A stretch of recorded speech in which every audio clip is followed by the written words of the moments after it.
experience of Safian Sharif as well. He tends to be very economical.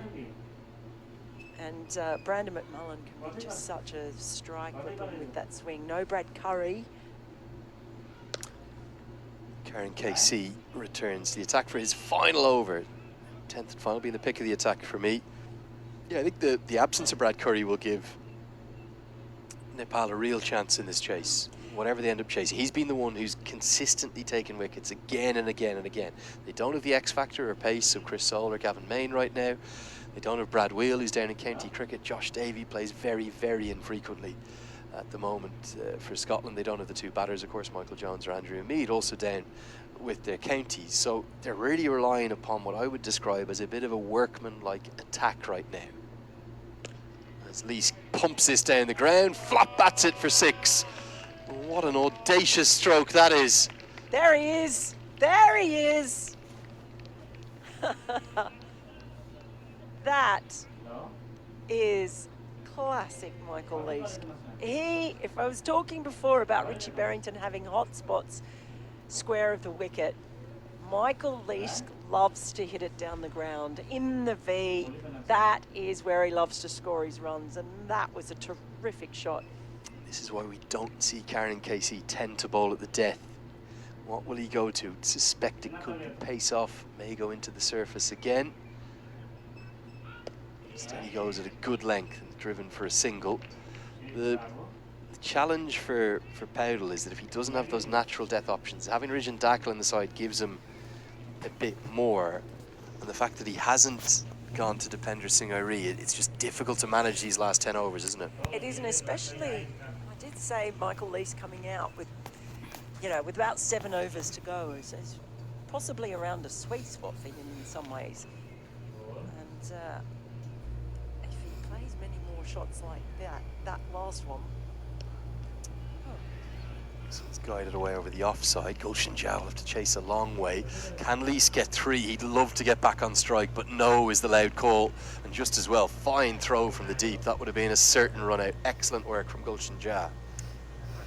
We've been talking about Michael Lees, but I think this is quite interesting now for McCreath, because, as you said, he's made 3 scores in the 30s in the Netherlands, so making contributions and then getting out. Well, he's on 39 now, and he's got the opportunity with Lees to actually show he can go up that gear for Scotland, and I think that would be a real boon for them. They feel they can strengthen their middle order with him. Oh, tried to give that one everything. And there is no question that McCreath can play well in terms of his strike rate, but he's just, in all of the games we've seen so far, his 330s against the Netherlands, they were all kind of this similar rate, striking at 60s and 70s and then trying to accelerate and getting out in the 30s. He'd be desperate to get into the 40s for the first time in international cricket. But even if he can't hit boundaries right now, just find ones, get Lees on strike. As Karen KC won't get away with that one. Too short. He thought maybe it would have been all right, but given us a wide. And that's it, isn't it? It's finding the way to bat for the partnership as well. You see Lees hammer it down the ground for 6, and McCreath undoubtedly would like to be getting those big scoring shots, but yeah, that's sometimes just the drop and run, the quick single if it's there. They're trying to starve him by bowling wide of off stump.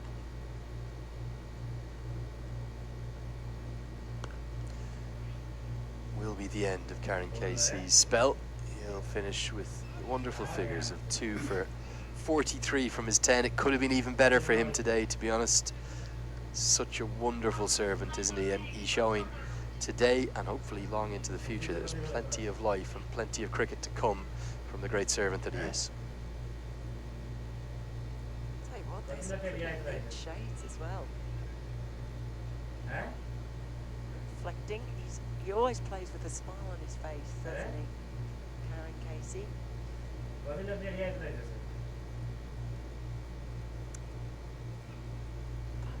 Getting that single at the end of the over means that he is on strike again, leaving Michael Lees standing there. Can chop him a bit to get up the other end. No ball, yeah, that's going to help. Probably the last man you want to be bowling a no ball to would be Michael Leask, but he takes the second. Almost surprised he's taken that second run. I thought that he would have just sort of sat in his bat down the striker's end and been happy with the single. It's McCreath into the 40s for the first time. He's got a free hit to cash in on.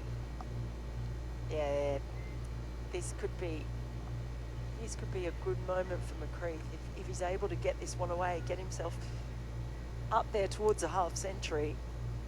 Second time that Rajan Dakal from that nursery road end has overstepped the mark. Here comes the free hits. Helped around the corner, helped right up towards us. Going to go just to our left. That is gone all the way for 6. I'll signal that one myself and get the ball too. Lenny can't stay off camera. Good throw too. Nice bit of work there in the field, Lenny. It's very good of you. Thought we had a catching chance there for a moment. I thought it was coming straight in the tent. Yeah, so really good innovation. Help around the corner. Problems for Nepal again at the death. This has been their Achilles heel over and over and over. Thuds into the thigh pad this time. 300 plus very much on the cards. It could have been worse, couldn't it, at parts of this innings, but all the hard work done with that fight back from the 26th through to the 40th over. It's in danger of being undone, and Nepal are going to have to bat very well, it looks like, in this second innings. Yeah, they are, and I think for McCreath, this has been really good because he has also had to scratch around in the same way that Matt Cross did, but he's on the brink of a half century now. Leading edge doesn't carry. Yeah, not going to carry. We'll get back for 2 because it was mishit so poorly by Leask.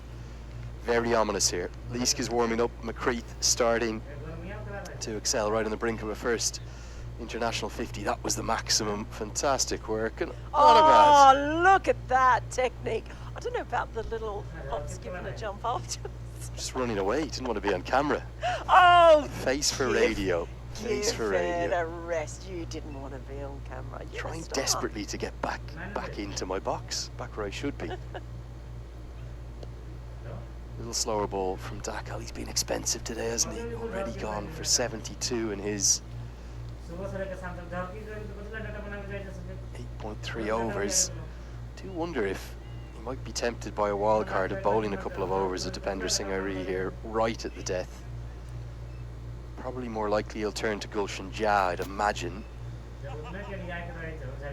These final 3 overs, they could be in danger of getting out of hand for Nepal, and Scotland looking to capitalise upon all the hard work they've done in this first innings. And Finlay McCreath as a first one-day international 50.